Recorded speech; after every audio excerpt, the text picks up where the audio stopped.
Si Lonzo Ball ang isa sa mga player na nasa buyout market after i-waive ng Utah Jazz. Multiple team ang interesado kay Lonzo. Isa doon Denver Nuggets at Golden State. Pero based sa report, bago ma-assign si Lonzo, gusto munang makita ng mga team ang medical record niya. Sa mga teams kasi na gusto makuha si Lonzo para mas okay mapunta siya ng Denver Nuggets. Bukod sa Ball Arena na naglalaro yung Nuggets, ang Golden State kasi nilagay na sa standard contract si Pat Spencer. Parang hindi rin babagay si Lonzo sa Golden State dahil mga shooter ang andun. Parang mas better pa sa Warriors si Pat Connaughton kaysa kay Lonzo dahil mas defensive player naman si Connaughton. Saka ilang beses ininsulto ng tatay ni Lonzo si Steph dati nung papasok siya ng NBA. Meron din kasing restriction ang Golden State at Nuggets. Parang naghahanap na lang ngayon yung dalawang team ng pangkompleto sa lineup nila papasok ng playoffs. Ang pinaka-best option na mabuyout kung sakali si Chris Middleton. Career low para sa kanya. Meron siyang 10 points, 3 rebounds, 3 assists, 43 and 33%. Kapag nag-init si Middleton, kaya pa rin mag-take over ng game.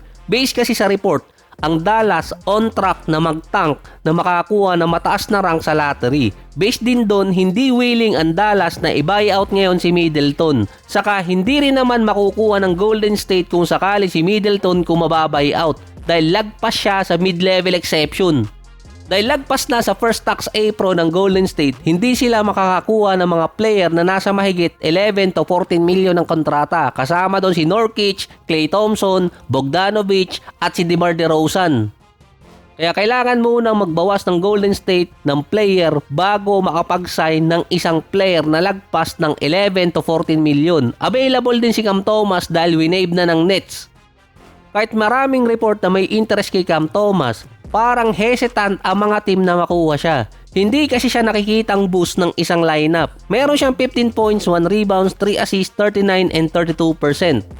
Na kahit yung team ni Kevin Durant na kailangan ng isang point guard, hindi nagkaroon ng heavy interest kay Cam Thomas. Ilang beses nang pinagtanggol ni KD si Thomas sa media, pero yung Rockets hesitant na kunin siya. Score first point guard kasi si Cam Thomas na hindi magiging okay sa isang team na contender na ang kailangan playmaker katulad sa Houston. Na magiging mas okay pa kung makukuha ng Rockets si Lonzo dahil facilitator siya at hindi naman siya basta-basta titira. Meron ng KD, Şengün at Amen Thompson sa Rockets, offense at defense. Magiging liability pa rin naman si Lonzo sa defense, kaso may sasalo naman sa kanya si Amen Thompson. Tapos sa gitna si Şengün. Siya yung best available option ng Rockets pagdating sa point guard sa buyout market bilang pamalit kay VanVleet sa point guard position. Mas heavy liability kasi si Cam Thomas kumpara kay Lonzo. Dahil si Cam Thomas totally parang hindi dumidepensa. Si Lonzo kasi magiging liability siya dahil sa injury. Parang safe choice naman para kay Lonzo kung mapupunta siya ng Denver Nuggets dahil sa second unit meron ng Bruce Brown, sa starting lineup naman meron Jamal Murray. Ang Miami naman walang ginawang transaction noong nakaraang deadline. Tuloy-tuloy pa rin nilang ibinabangko itong si Kelly Oubre na mukhang natamaan ng sophomore jinx. Pero season high kasi para sa kanya. Kahit na ibabangko si Kelly Oubre, nag-a-average pa rin siya ng 11 points, 9 rebounds at 1 block per game. Decent number pa rin na merong 53% sa field at 40% sa 3-point area. Ang Miami din ipit sa number 8 sa standing, pero at least nakakatikim sila ng number 7 or number 9.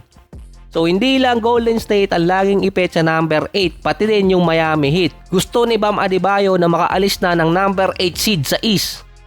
Magka-rhyme naman kasi yun Miami Heat, Golden State at number 8. Tinawag niyang purgatorio yung number 8 seed. Buti pa yung Miami din nakakaalis ng ilang araw sa number 8 pero babalik. Si Tyler Hero hindi pa rin nakakalaro sa Miami since January 15 dahil sa injury. Parang buong taon ni Tyler Hero injured siya. Based naman dito kay Adebayo, yung defense nila ang kailangan tindihan kasi doon natatalo ang Miami. Pero ang specific na problema ng Miami Heat, rotation nila.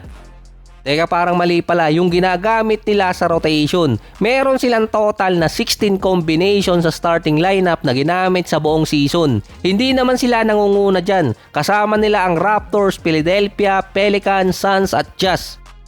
Dalang number 1 na may pinakamaraming ginamit na starting unit ay yung Philadelphia. Pero at least sila nasa top 6 ng standing. Naging problema na kasi ng Miami Heat dati noong 2024 or 2025 season na nagkaroon sila ng mahigit 30 combinations sa starting unit sa buong season, kaya hindi naging maganda ang taon nila nun. Walang steady lineup na nagagamit ang Miami Heat kasi kapag paiba-iba sila ng starting unit, either merong injury yung player or hindi available yung player na maglaro para sa kanila. Kaya lang naman nagkaroon ng mahigit 30 dati ang Miami Heat dahil noon nai-injured si Butler. Ito yung prior pa siya magpa-trade paalis ng Miami Heat.